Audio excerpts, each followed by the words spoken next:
The harmattan winds carried whispers of the old woman's name through the village, Nana Afia. Her face, a roadmap of wrinkles etched by the sun and countless seasons, held a quiet wisdom that drew the young and troubled like moths to a gentle flame. I was one such youth, my spirit chafed by a recent failure that felt like a definitive end. One sweltering afternoon, finding Nana Afia weaving intricate patterns into a Kent cloth under the shade of a sprawling baobab tree, I poured out my woes. The words tumbled out, a torrent of self-pity and disillusionment. Nana Afia listened patiently, her nimble fingers never faltering in their rhythmic dance with the threads. When I finally fell silent, breathless and heavy with despair, she simply nodded.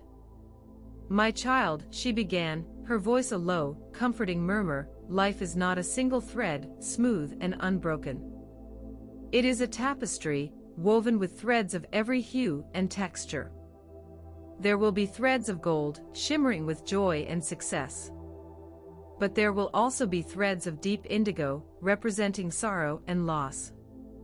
And yes, she looked at me directly, her eyes holding a profound understanding. There will be threads of gray, the color of disappointment and perceived failure. She held up the unfinished cloth. "See these knots, these seemingly tangled places. A novice might see them as mistakes, imperfections to be snipped away. But a seasoned weaver," her gaze softened, "knows that these knots often add strength and complexity to the overall design. They are part of the story." Nana Afia then began to tell me her own story, a life that unfolded like the very tapestry she was creating. She spoke of her childhood in a village nestled beside a roaring river, a time of carefree laughter and the warmth of family. But then, the river, once a source of life, swelled with unexpected fury, claiming her younger brother in its relentless embrace. The vibrant gold thread of her childhood was abruptly interwoven with a deep indigo of grief that threatened to consume her. Yet, she didn't unravel. She spoke of how, in the face of that immense loss, her mother, a woman of quiet resilience, taught her the art of weaving. Each thread, each knot, became a silent language, a way to channel her sorrow into something beautiful and enduring.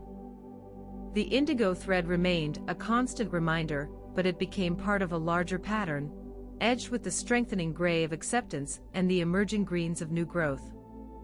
She recounted years of hardship, a marriage that withered under the weight of unspoken expectations, leaving her a single mother in a time when such a path was fraught with challenges. There were days, she admitted, when the gray threads felt overwhelming, threatening to darken the entire fabric of her existence.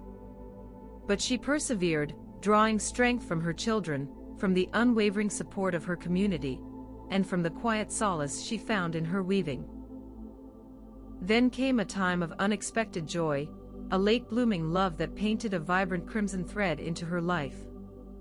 But even that joy was eventually tempered by the silver thread of loss when her beloved husband passed away after a brief illness. Again, sorrow visited, but it did not unravel the tapestry she had so carefully woven. Instead, the silver thread became a testament to a love that had enriched her life immeasurably. Nana Afia's voice grew stronger as she spoke of her later years, of the respect she had earned in the village, of the joy she found in passing on her skills to the younger generation. The tapestry in her hands now held a rich array of colors, each thread telling a story, each knot a testament to her resilience.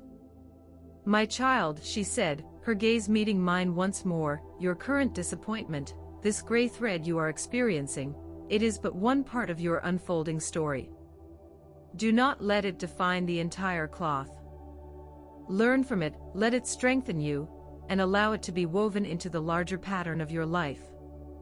There will be more colors, more textures, more knots, both beautiful and challenging. Embrace them all. For it is in the weaving, in the constant interplay of light and shadow, joy and sorrow, success and perceived failure, that the true beauty and strength of the tapestry of life are revealed." Her words settled within me like a soothing balm. The weight on my chest seemed to lighten. My failure, which had loomed so large, now felt like a single, albeit significant, thread in a much larger design.